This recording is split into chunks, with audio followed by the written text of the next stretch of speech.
Welcome to InspireTalk Radio, everybody. Great to have you on here. Now, we've got a wonderful guest with us this evening, Lisa Macqueen. Now, Lisa, I'm actually going to read this because it's amazing. Lisa is a best-selling author, Infusionsoft Ultimate Marketer, and Small Business Icon Award winner. She is a marketing maven when it comes to all things marketing, so that is what we're going to be talking about tonight. So if you've got any questions whatsoever, save them till the end, and you can ask some questions later on. I am going to hand over to my wonderful co-host, Stuart Harris, and Stuart's going to tell you a little bit more about InspireTalk and what it's all about and why we do it. Thanks very much, Laura. It's really good to see you again.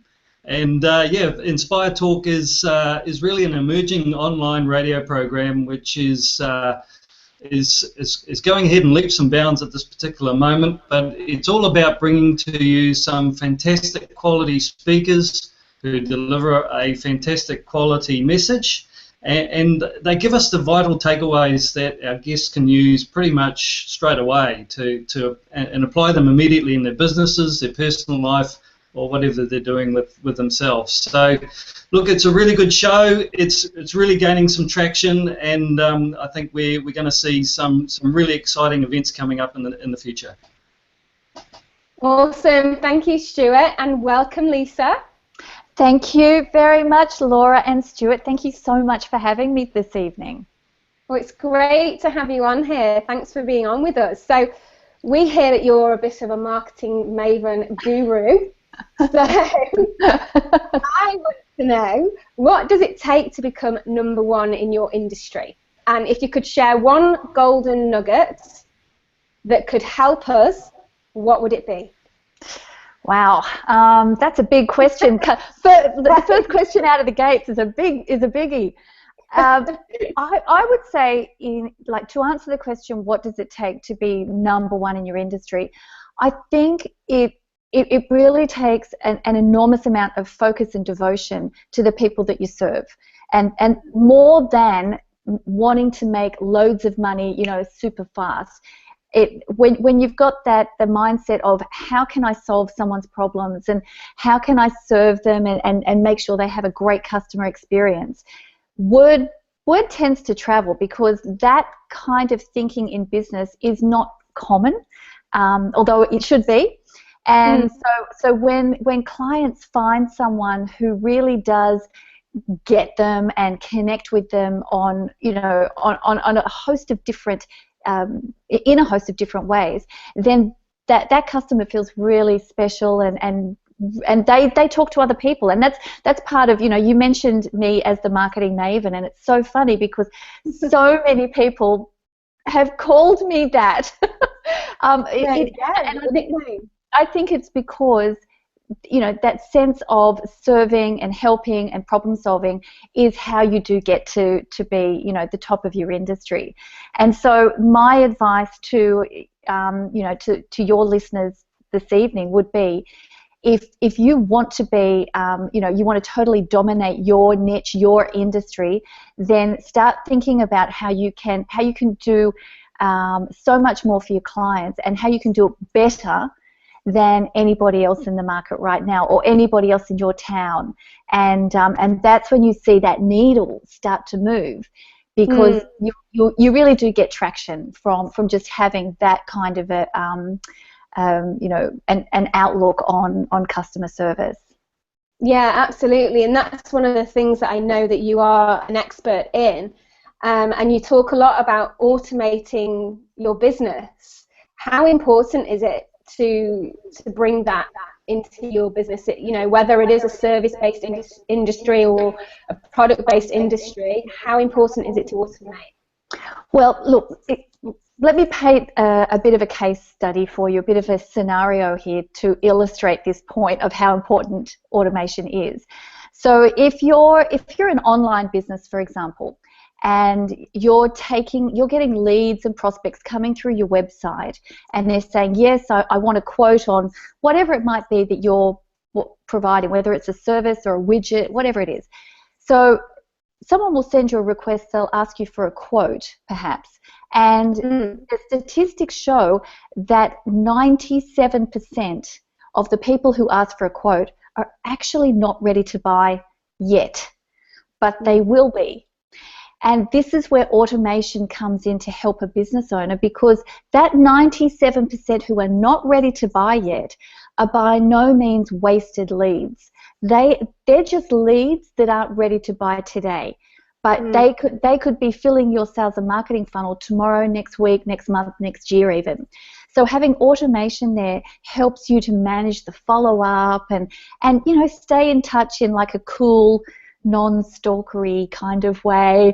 Whereas if you try to do all of that yourself, and you know, the people who are on the call tonight, I'm sure there's many of them who would get hundreds of inquiries each week or each month, and they couldn't possibly deal with all of that manually and run a business and run staff and everything else. So automation really helps with what we call life cycle marketing, and that's understanding the life cycle of when a prospect comes into your sales funnel, all the way, managing them all the way until they become a client. So yeah, absolutely invaluable. Fantastic. Thanks for sharing that, Lisa. Okay. And Lisa, look, I totally agree with you. It's one of the big issues that salespeople have is they don't have the follow-up, and they're often too busy working with a lead that they've secured right now, and they're preoccupied with it, and they just let all of that business fly out the window. If somebody's looking in and watching us at the moment, how would you go about advising them to seek the right sort of automation, and how would you advise them to implement that in a simple process? Yeah, great question. Look, I guess it depends on the kind of business that you're operating. But what I would suggest to the listeners this evening is don't think about what it is that you need right at this very second. Imagine where you want to take your business. So by that I mean you don't want to be buying or using, you know, a free little app that might come with your WordPress website when in 12 months' time you're going to need to start again with something else. I would always recommend go for the best that you can afford and get an expert to implement it for you, to do the work for you. Because, look, let's face it, most small business owners, it's not their native genius to understand automation campaigns or to understand the strategy and the tactical things that you could do to give you a competitive advantage, whereas experts do. So make sure that you get the system that you can afford, like the best system you can afford, and get the right help at the right time. I love that. Absolutely, and you can upgrade it at a later stage, can't you? That's right. You can upgrade it at a later stage if you've got the right system. So you want to have a system that, if you're an online business, then obviously e-commerce is like massively important to you. So trying to patch together something like MailChimp and, you know, one shopping cart, like if you try to patch it all together, it really ends up costing you a lot more money in you know, your time and just all the APIs and all of that sort of thing. So I would always say, I mean, you heard it in the intro, I'm completely biased with who I love using, but go with the system that you know, the best system that you can afford, and get an expert to implement it for you. Yeah, I have to just chip in there, Lisa. You know, I think that the whole automation thing has been one of the biggest challenges for me. Because when I started my business, I did do the whole piecing together, and then it's you know, working out, does this system talk to this system? Actually, no, it doesn't. So now I've got to go and get another system, and then I have to pay another subscription. So yeah, I completely value what you're saying there. Is go for what you can afford. That's going to, you know, and get an expert to actually implement it for you. It makes all the difference.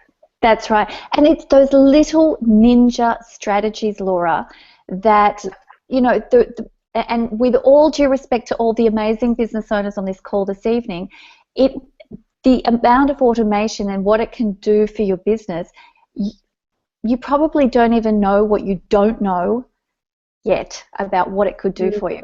And I think that's where having an expert come in and help you is totally worthwhile, because they know how to build, if you like, a safety net under every single system and process within your business to make sure you never miss a call, you never miss a follow-up. Your clients always feel really nurtured and looked after. And in today's economy, it's those little touches that, you know, those personal touches, if you like, that makes so much difference to, you know, the end result of getting someone from a prospect status into the client zone. So yeah, I see it every day. I speak to clients every day who have patched together. I was in New Zealand a couple of weeks ago, and I had one client. He had 6 different apps that he was managing on a daily basis within his business. It was a nightmare. The poor man was going nuts just trying to manage it all. So, yeah. So we've got him onto one. Awesome. Yeah, absolutely. So let's talk about, on that note, your 7-step power principle system. Can you tell us a little bit more about that and what it means and how it works? Yes, I can definitely do that. Well, if I could take you back, I started in my husband's business about 12 years ago, and at that time, he didn't have a single process or system for anything, and I came from a really, you know, process-driven industry. So I started doing things within the business that would make my life easier, and that's where these 7 steps came from. So the first step was we needed to find our tribe, and that is also, you know, it's also known as understanding your ideal client and knowing where they are and who they are. And today we talk about them in different terms. Sometimes we talk about them in terms of, you know, we have different customer or customer profiles or customer avatars. So step 1 is always understanding and knowing who it is that you want to sell to. And so many business owners make the mistake of thinking, well, I'm not going to limit myself by who I can sell to because I've got this widget or this cool new thing online. Everyone will want to buy it. But the fact is, you can't, as a marketer, it's impossible to market to everyone. Coke cannot market to everyone. Microsoft cannot market to everyone. They have very, very clear lines of where they go with their marketing, where they take it. The other thing is, if you're marketing to kind of no one, then you're going to be spending a lot of money on your marketing because you really have to have a shotgun approach. So that's step 1. Know who your ideal client is, know who you want, and that they would be things like who if you look at who your best clients are right now in your business, look at some of their qualities. Do they pay you on time? Are they happy to refer you? Are they nice to deal with? Those kind of qualities. And then you can really get granular in, okay, so demographically, where are they located? What age bracket are they? And you know, you can really start to drill down on that. And when you do that, you get a super clear picture, and that's when you can start to go and find them. And the next step, I guess, for us was then going, okay, so now we've identified, we know who we want, but how can, you know, what problem are we solving for them? So we then started to do what we call psychographic outlines, and we wanted to think about what kind of problems they had and how we could solve them. And we called those their hot buttons.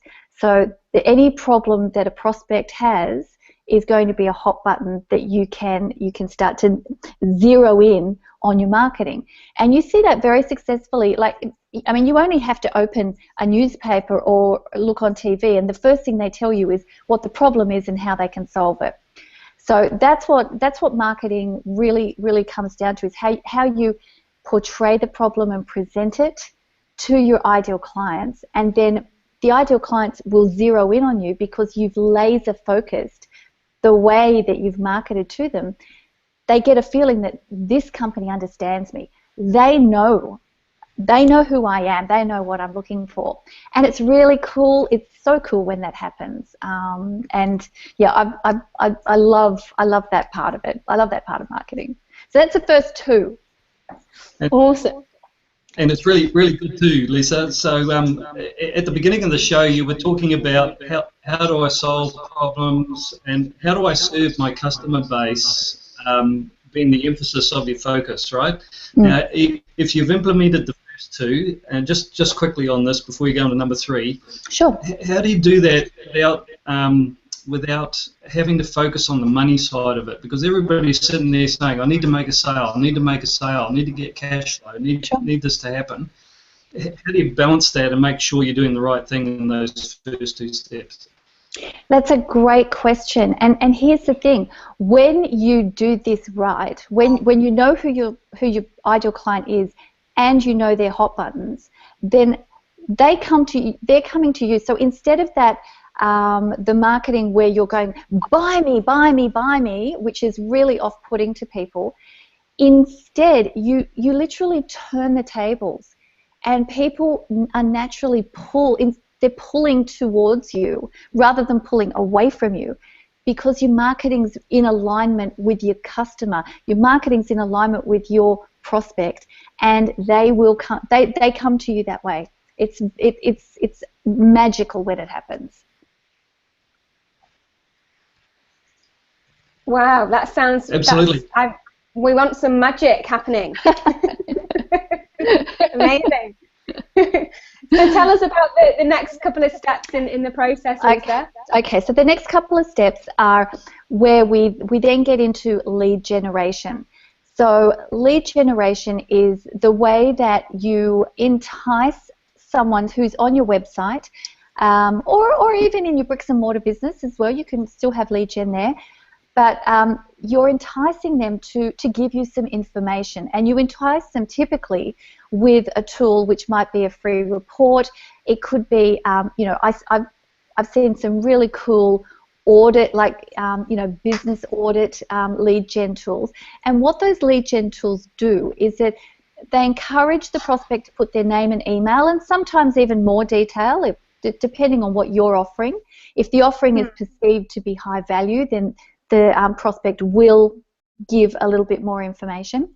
And then with that lead generation, if you've also got automation, you can start talking to them. So they might only be interested at that point, not ready to buy, not ready to do anything, but they've come to your site. They've put their name in, they've raised their hand and said, I'm interested.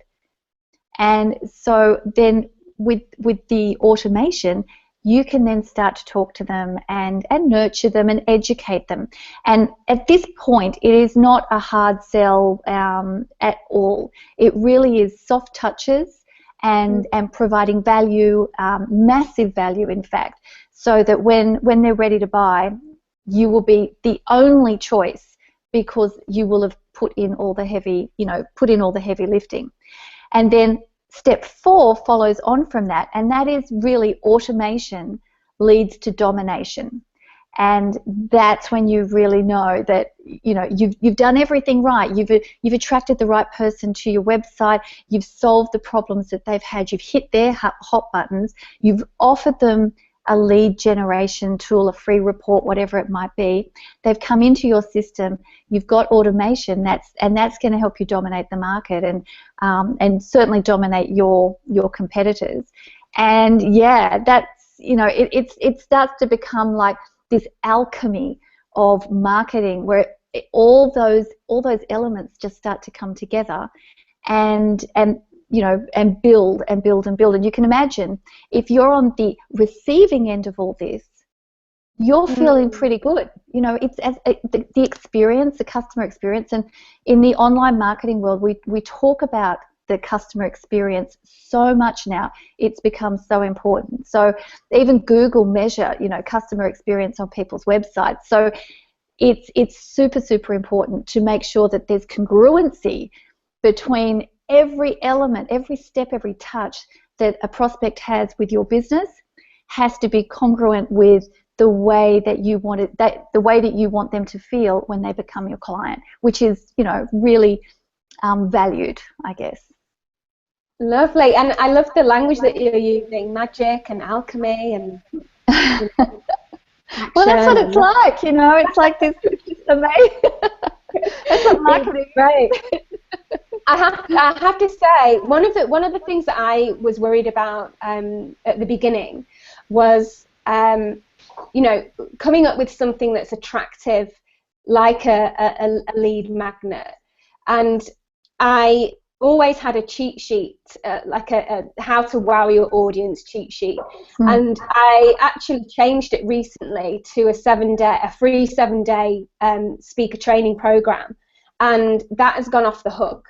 So I think it is important as well to look at. I was always a bit concerned with how much value, how much do you give people at that point? And then I just thought to myself, I'm gonna give them a full 7-day training thing and just see what happens. And it's been fantastic. It's made such a difference. Yeah. And just considering the value that you are putting out there at that first touch point is really important. Oh, absolutely. And here's a pro tip on that as well. It sounds like you've already got it, Laura, but a pro tip, if you're offering a lead gen or a 7-day, anything like that, make sure you put your best stuff out there. Don't hide it away, because let me tell you, if the first step or the second step or the first video, second video, if they don't wow, they will not hang around for third, fourth, fifth, sixth, and seventh. And so you have to make sure that the first couple of steps that you put out there are massive value. And and with respect, you don't have to worry about people learning all your best stuff up front in the first video, because it's only a tiny sliver of what you do. It's not the whole picture. A lot of online marketers get really worried about having this kind of abundance mindset towards their customers. But trust me, if a client gets an earth-shattering, amazing piece of free information, that you will have them for life, and they will tell all their friends that are in the same business. So yeah, it works very, very effectively. So Lisa, can I ask you? You've obviously been very successful about doing this around what I term a bricks and mortar business like cleaning. Can you relate that to that type of business for us, for our audience? Just say how that they would use these principles and put them into effect around that type of business. In a cleaning business? Sure. A cleaning business, or yeah. Or sure. Okay. A laundromat. Yeah. Sure. So lead generation, it means different things to different industries. So like in a cleaning business, it's more along the lines of free reports and checklists and stuff like that. That's what works. In a marketing business, in an online business, things like the free videos. We're starting to see a lot of gamification coming through now. So you can go online and do a free audit of your business. It might be how's your SEO going? Like, there's so many SEO audits out there, but they're gamifying things to make it fun, basically fun for you to opt in or for their lead gen tool. Now, if you were a shoe shop, for example, a fantastic lead gen, and as you know, shoe shops are traditional brick and mortar shops, although they are going on more and more online. A great lead gen tool for a shoe shop would be a discount voucher, something that they could download. The same thing with a laundromat, a discount voucher to get them in the door the first time. So there are a few things, but if you think about what kind of industry you're in, and then what would be useful to your clients, what would they want to know, and what would they want to know for free, then that becomes something that you can turn into a lead gen very, very easily. And there's lots of beautiful ways that you can present your lead gen as well, and this is important too. If we're going to go back to the language of dominating your industry or your niche or your niche, however you say it, you want to make sure that you dominate it and you don't dabble in it. We don't want any dabbling. So present beautifully. Take the time, instead of having 10 lead gen reports or what have you. If you can only afford to get one done really well, just have the one until you can have the next one done really well too. It devalues your product and your brand if you just send it out as a PDF, a bland PDF with nothing, nothing pretty on it. People are in this day and age looking for a much better experience of free stuff. So there's great software out there. Venngage, I love Venngage. You can do beautiful infographics very, very quickly, very easily. And there's quite a few out there that you can use, or you can go onto Fiverr if you don't have the technical skills to do it. But just make sure perfect grammar, perfect spelling, and make sure it looks good. Wonderful. And there's so much of this stuff available to businesses these days, isn't there? I mean, you can go online, you can get some really good quality support, virtual assistants, all sorts of content and composition websites and things like that. So it's all available.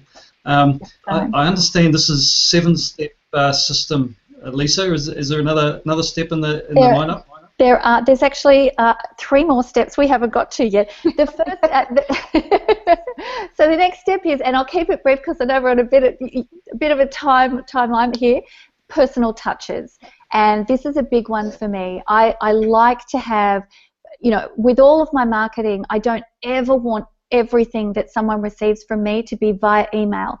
I want them to hear from me via SMS, a telephone call, email. I want something to land hard on their desk, a package, a gift, a box, something like that. So make sure that you put personal touches within your marketing at as many points as you can, because it breaks it up, it keeps it interesting for the prospect, and it also keeps it interesting for your client. And with anything that comes in the mail, there's an enormous movement back to direct marketing, like old school, if you like, direct marketing, where things land on someone's desk. Because when was the last time a package arrived at your home or on your desk and you didn't open it? It's like never. It never happens. So if you want to guarantee open and you want eyes on what you're sending, that's a beautiful way to do it. And yes, it does cost more in time. It costs a bit more in postage and what have you. But the return on investment is exceptionally high, as long as you are, targeting the right market. And if you've been following these 7 steps, you will have done that. So personal touches, and you can automate all that too, just by the way. All the personal touches, all the gifts, all the cards, everything that I send out is fully automated. So I don't even have to think about it. So that's another one. The next one is make sure you get upsells and referrals. So, if you're selling one thing, you need to have what we call an escalation. So as an online marketer, you come in with a lead gen offer, and then you might offer what we call a tripwire, which is just, it's a small thing for just a few dollars. It might be like less than $20. The idea with the tripwire is that if you've got a prospect who's prepared to pay for something that you've put out, that prospect then becomes much hotter, much hotter. So taking a prospect through this escalation, and then we take them up to, another program, and that could be your foundational program, and that's great, but you always want to have one more thing above what you're offering, so that they can move with you, they can grow with you, and you can offer them more. Because if you've got a happy client, and you should have, because you've followed all these steps, they will want more. And you don't want to be at the end of it going, I got nothing. You want to have some stuff there, and even right up to the very top. Even with my one-on-one clients, I still have something that I can offer them at the very top of my scale. So because not everyone will want it, but some do, and you need to be prepared for that. So upsells, always ask for referrals and testimonials, super important, and don't be afraid to do that. I like to do, I always like to ask personally, and give them an out. If they don't feel like they want to do it, then that's perfectly fine as well. But I always ask them after I've done something really nice for them, or after I've sent them a beautiful package of something. So be a little bit strategic about when you do it, and time it out. If you know what your customer is going through with you, the process and the pace that they're going through, you will know, or you should know, when they're going to be getting massive, what I call emotional ROI, which is like they're thinking in their mind, yeah, I spent my money with Laura Huxley and it's awesome. Like she's the perfect one to teach me how to speak on stage. You want them to be feeling that way, and when they are feeling that way, then they will be 99 times out of 100 delighted to write you a testimonial or refer you to others. So make sure you don't ask them for that when they're going, oh, I'm not sure about this, or they've got, even worse if they've got buyer's remorse or something, but they won't have that. And look, and the final step, and this step is not original. This is not it is one of my foundational steps, but I learned this from my very first coach. My first business coach said to me, Lisa, a lot of people think that knowledge equals power, and it doesn't. It's the application of knowledge that equals power. So my final step is always take action. If there's been one thing that you have learnt today from, your day at the office, from to tonight's call, from anything, there's one thing that resonates with you, take some action and make that happen in your own business. And just even if it's just one small step, one thing will help you get, just that little bit closer to your end game. And the end game should be that, you do have a system, and a system, it stands for save yourself some time, energy, and money. So when you've got a system, that's what you'll do. You'll save yourself some time, energy, and money. So they're my 7 steps. Wonderful. I love that. Save yourself time, energy, and money. We all want to do that, don't we? Yes, we do.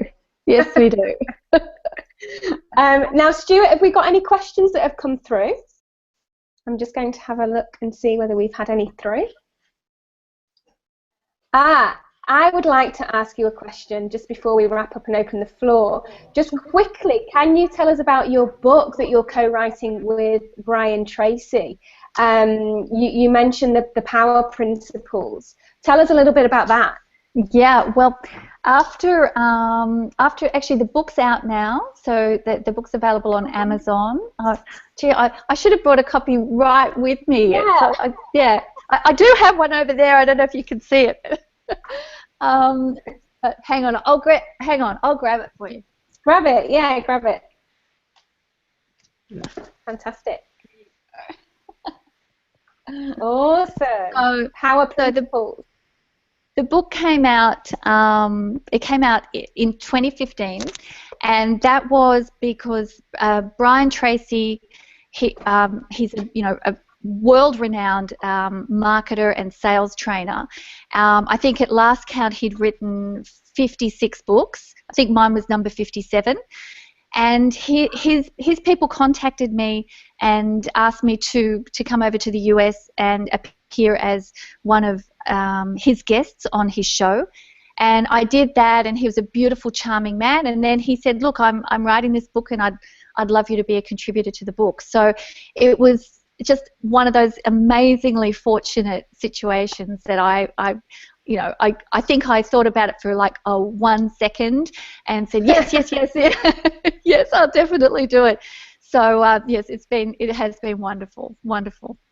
What a great opportunity, and I know that you had the opportunity to interview him as well, didn't you? Yeah. Oh, well, he actually interviewed me. Interviewed me. Yes, he did, and yes, it was quite the experience. Let me tell you, it was in San Diego, with all of his, all of the Brian Tracy team there, and it was fantastic. It really was great. So, but he's one of those sales, trainers that really is responsible for so many, probably hundreds of thousands of entrepreneurs you know, their success would be directly related back to Brian Tracy's outstanding, you know, tutelage, if you like. He really is an amazing man. Yeah. At least he got his priorities right, Lisa. That's right. He certainly has got he's got a system, let me tell you. Well, thank you so much, Lisa. I'm going to hand you over to Stuart, because Stuart always takes some little golden nuggets from the show, and I'm sure that he's going to share some of those with us. So, Stuart, I'm going to hand over to you and share some of those golden nuggets.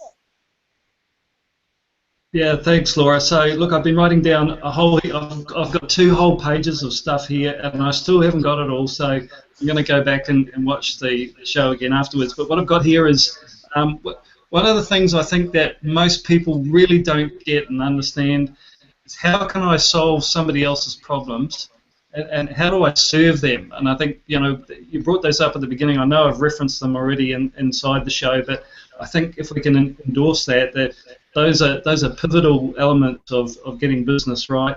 I like the fact that you talked about, I can't even read my own writing, life cycle marketing.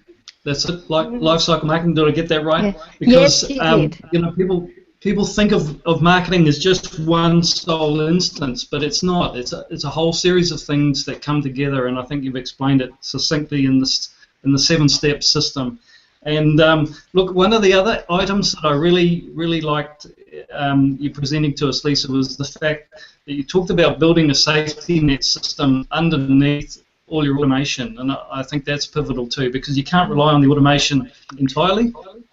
Technology breaks down, and you do find that those issues happen. But hey, look, there's a whole lot more I could go on, and it's not for me to do that, because it's your content. And thanks, Laura, for letting me plug those ones in. Awesome, fantastic. Well, thank you so much, Lisa, for being with us tonight. Honestly, I'm going to go back and watch that again as well, because there was so much in there. I'm just going to take notes and notes and notes. So thank you for being with us. We absolutely loved having you on the show. Oh, thank you so much. Thank you for having me. It's been an absolute thrill to be with you guys and to be on the show. And I'm just, you know, if anybody would like to sort of contact me, feel free. I'm sure you guys will pop my details up somewhere when you post the video. Yeah, if there's we any absolutely questions, anything at all, I'm always available for you know, for a chat. So just let me know. Fantastic. Thank you so much. Lisa, do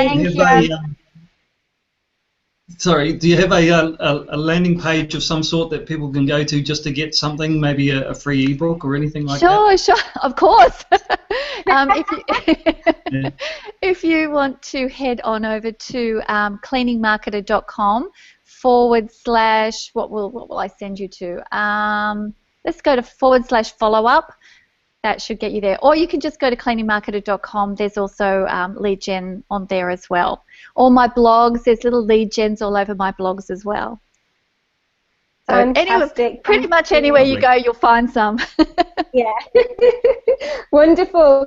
Well, that's a wrap, everybody. We had a fantastic evening with Lisa. She shared so much insightful information. So I hope you've all taken lots of notes as well. We've got some really exciting shows coming up, including Lisa Messenger from the Messenger Collective.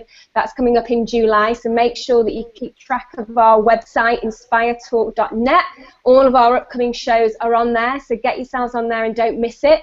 And have a fantastic night. Lisa, thanks once again. Stuart, you were brilliant, and we'll see you all again soon. Thank you. Thank you, everybody. Good night. Thank you. See you later. Bye. Bye.